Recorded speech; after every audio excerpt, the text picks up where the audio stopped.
Oke, Assalamualaikum warahmatullahi wabarakatuh. Ketemu lagi sama Kak Kamil, kita belajar IPA kelas 9. Kali ini kita akan belajar bab baru mengenai listrik statis.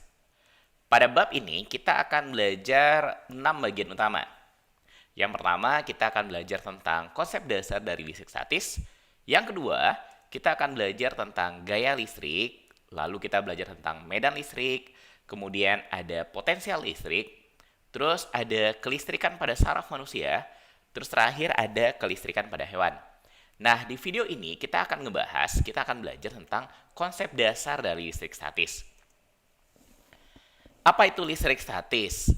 Dalam kehidupan sehari-hari, ada banyak gejala-gejala yang merupakan gejala alam yang berkaitan dengan listrik statis.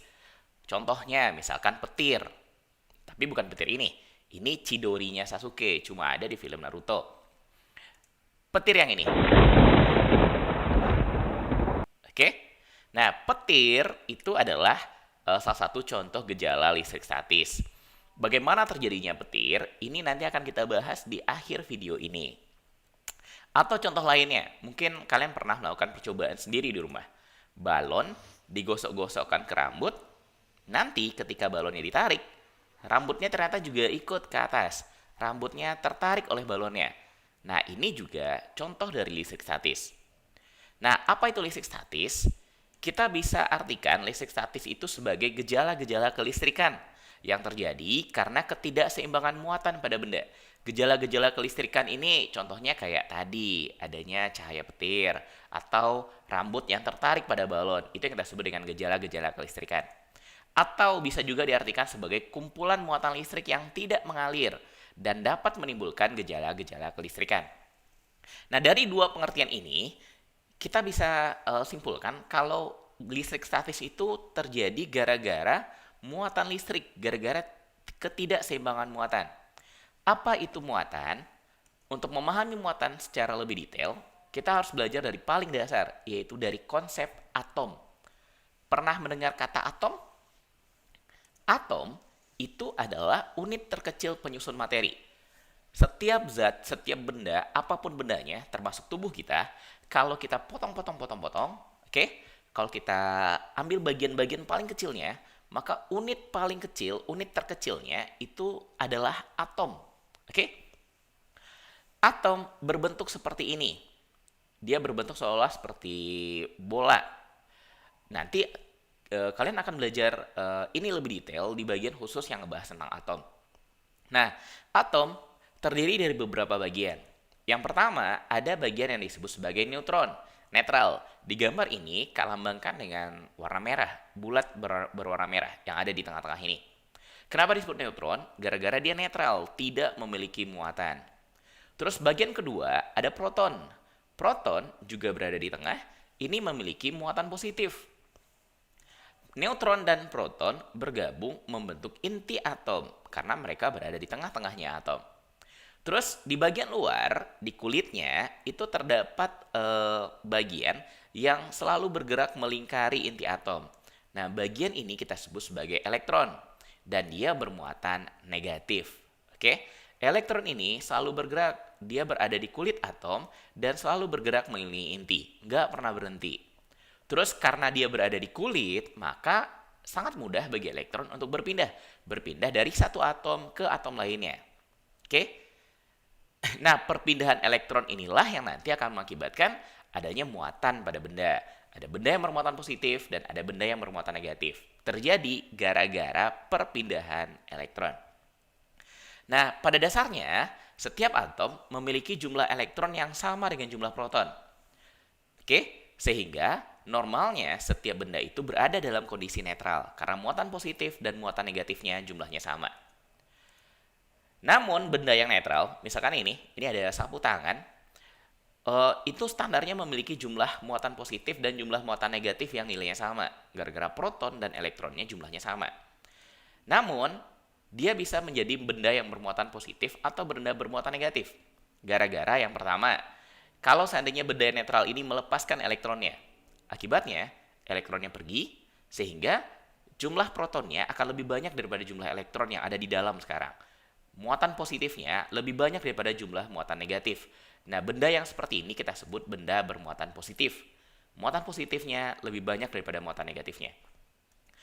Kalau dia menerima elektron, akibatnya jumlah elektronnya jadi akan lebih banyak daripada jumlah protonnya. Bertambah jumlah elektronnya.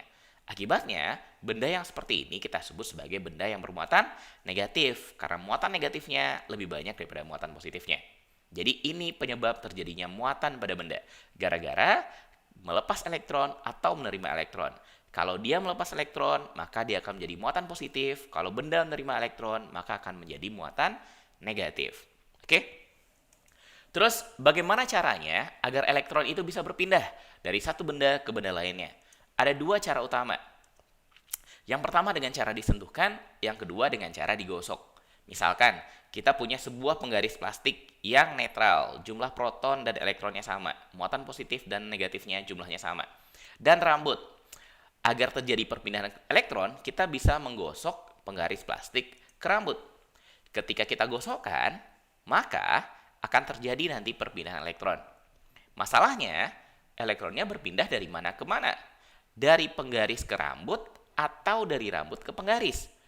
Untuk mengetahui kemana arah perpindahannya, maka para ilmuwan telah membuat sebuah tabel yang merupakan rangkaian ribolistrik istilahnya. Tabel ini berisi bahan-bahan yang sukar atau mudah memberi elektron. Nah, di tabel yang kita punya ini, kita punya 20 bahan. Ada ebonit, teflon, silikon, dan seterusnya. Dan yang terakhirnya adalah kulit. Di atas ada keterangannya, sukar memberi elektron. Dan paling bawah ada keterangan mudah memberi elektron. Sehingga dari sini, kita bisa simpulkan, makin kecil nomornya, makin ke atas, maka makin sukar memberi elektron. Dan makin ke bawah, maka makin mudah memberi elektron. Sehingga ebonit adalah bahan yang paling susah, paling sukar memberi elektron. Sementara kulit adalah bahan yang paling mudah memberi elektron.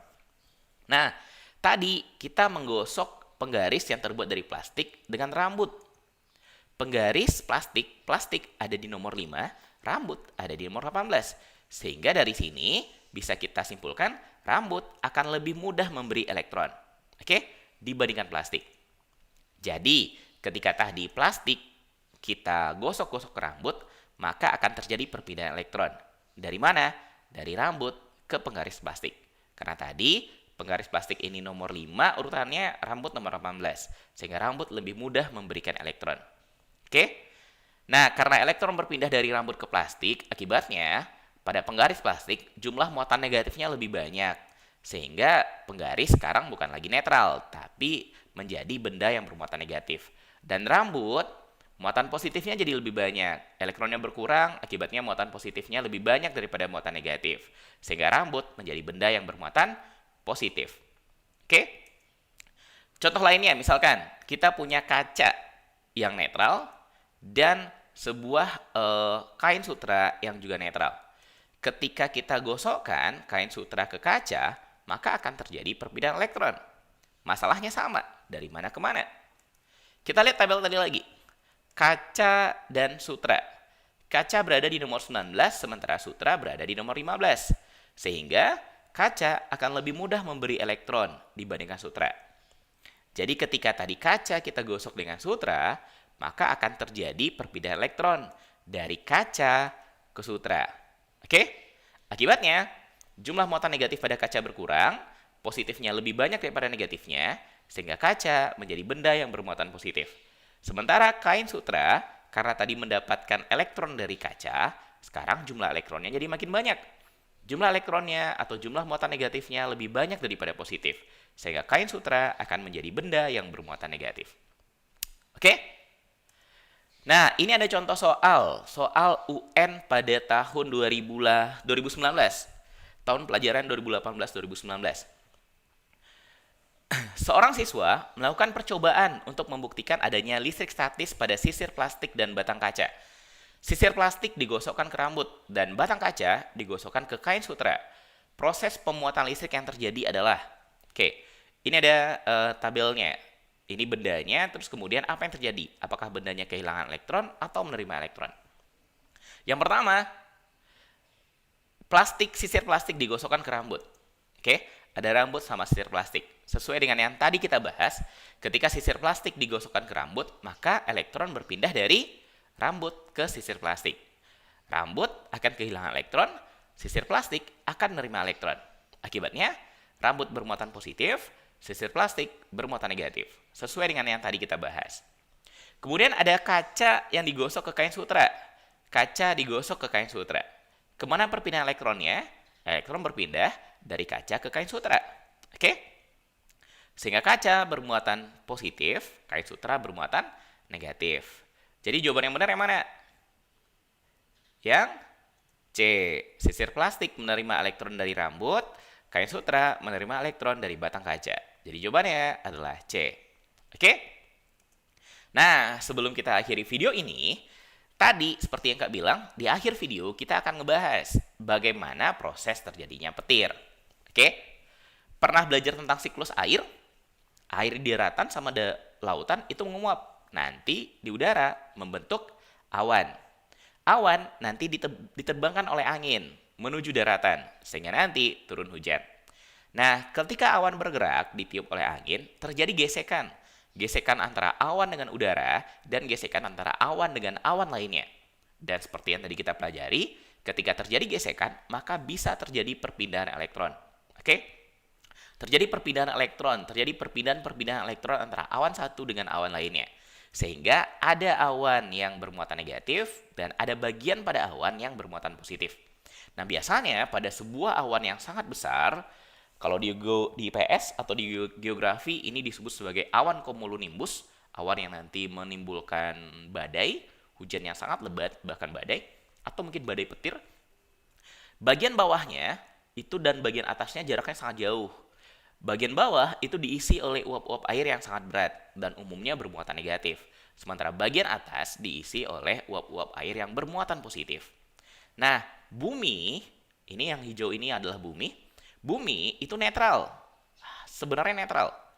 Namun, karena ada muatan negatif di bagian atas ini, prinsip tentang muatan yang berlawanan akan saling tarik-menarik. Muatan negatif akan mengakibatkan muatan pada positif bumi. Muatan positif pada bumi akan tertarik ke bagian permukaan. Oke? Karena ditarik oleh muatan negatif pada awan. Nah, ketika perbedaan muatannya ini sangat besar, maka muncul petir. Apa itu petir? Loncatan elektron. Jadi, elektron dari awan akan meloncat menuju bumi. Biasanya menyambar bagian-bagian yang tinggi, puncak gedung, pohon yang tinggi, dan bangunan-bangunan lainnya. Oke? Jadi petir adalah loncatan elektron dari awan ke bumi. Oke? Nah, dari mana datang suaranya? Petir tadi itu menghasilkan suhu yang sangat tinggi. Dan suhu yang sangat tinggi itu akan mengakibatkan terjadi pemuaian udara di sekitar petir. Dan itu yang mengakibatkan terjadinya suara menggelegar. Oke? Sip? Paham gimana proses terjadinya petir? Oke, kita cukupkan video kali ini. Pada video berikutnya, kita masih akan membahas listrik statis. Kita ngebahas tentang gaya listrik. Oke, kita cukupkan. Alhamdulillah. Assalamualaikum warahmatullahi wabarakatuh.